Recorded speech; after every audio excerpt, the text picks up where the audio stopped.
ফিলিস্তিনের অবরুদ্ধ গাজা ভূখণ্ডে ইসরায়েলি হামলায় মঙ্গলবার আরও অন্তত ৭৩ জন ফিলিস্তিনি প্রাণ হারিয়েছেন।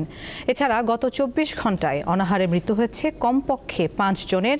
এর মধ্যে ৬ বছর বয়সী এক শিশু রয়েছে, যার ফলে গাজায় যুদ্ধ শুরু হওয়ার পর থেকে অনাহারজনিত মৃত্যুর সংখ্যা বেড়ে ২২৭ জনে দাঁড়িয়েছে, যাদের মধ্যে ১০০ এর বেশি শিশু রয়েছে।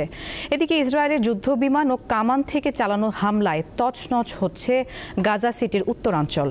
আল জাজিরা জানায়, মঙ্গলবার নিহতদের মধ্যে ১৯ জন ত্রাণ প্রত্যাশীও ছিলেন। এ নিয়ে গত মে মাস থেকে গাজায় নিহত ত্রাণ প্রত্যাশীদের সংখ্যা ১,৮৩৮ জন ছাড়িয়েছে।